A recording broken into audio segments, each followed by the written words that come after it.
Mechanical issues during his qualifying race prevented Timmy Hill from qualifying. Reed Sorenson failed to qualify for the Daytona 500 for the second year in a row due to contact with Corey LaJoie in his qualifying race. Elliott Sadler returns to the Daytona 500 for the first time since 2012, courtesy of Tommy Baldwin Racing. Brendan Gaunt qualified for his first Daytona 500 since 2004 with Beard Motorsports, who is making their debut race. AJ Allmendinger has already won on the road course at the 24 Hours of Daytona.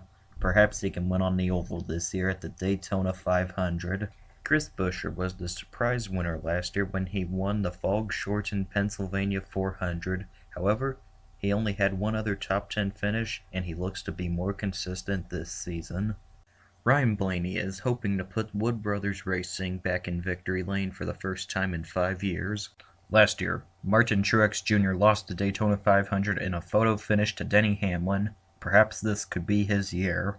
Before turning 21, Eric Jones has won 6 Xfinity Series races, 7 Truck Series races, and the 2015 Truck Series Championship. He now joins the Cup Series full-time this year. Paul Menard looks to rebound from a disappointing 2016 season, where he only got 3 top 10 finishes and finished a disappointing 25th in points. Jeffrey Earnhardt, the son of Kerry Earnhardt and the grandson of Dale Earnhardt Sr., will be in his first Daytona 500 this year. In 1995, Randy LaJoie finished 29th in the Daytona 500.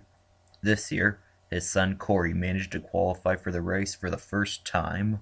Two-time Daytona 500 winner Michael Waltrip will be ending his NASCAR Cup Series career at the Daytona 500 this year. Xfinity Series veteran Joey Gase will be driving for BK Racing at this year's Daytona 500. The pleasant surprise this year was DJ Kennington qualifying for the race and becoming the first Canadian since Trevor Boyes in 1988 to start the race. Veteran Landon Castle has started 4 Daytona 500s with a best finish at 12th in 2014. Casey Kane has not won a race since 2014. The Daytona 500 would be a good race to end this streak with. Matt DiBenedetto and BK Racing split after the 2016 season. DiBenedetto is now driving for Go Fast Racing. Jimmy Johnson joined Richard Petty and Dale Earnhardt Sr. as 7-time NASCAR Cup Series champions last year. Perhaps 2017 can give Johnson his 8th championship.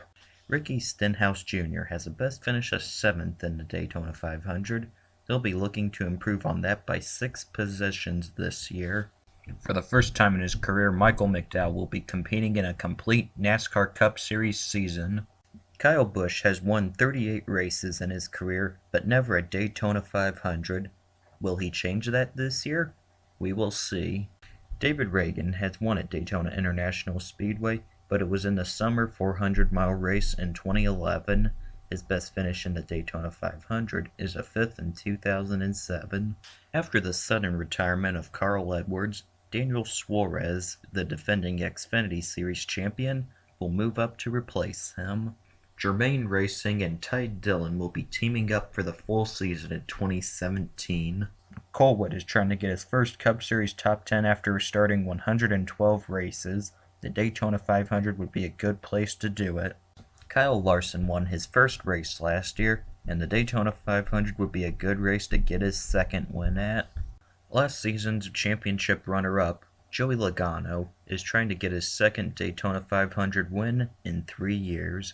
Ryan Newman is hoping to give Richard Childress Racing their 3rd Daytona 500 win. Eric Almirola is hoping to come back from a horrible season last year where he finished no better than 8th place, his only top 10 of the year. Danica Patrick is the only woman to have won an IndyCar Series race. She is also trying to be the first woman to win a NASCAR Cup Series race. Since winning the 2011 Daytona 500, Trevor Bayne has finished no better than 27th in the race. He looks to improve on this year. Austin Dillon, the 2014 pole sitter, is looking to put the historic number 3 for Richard Childress Racing back in victory lane. Matt Kenseth has twice won the Daytona 500, but neither time was with Joe Gibbs Racing. Last year he was leading with a lap to go when teammate Denny Hamlin bumped him out of the way. 2004 Series champion Kurt Busch has finished runner-up in the Daytona 500 3 times.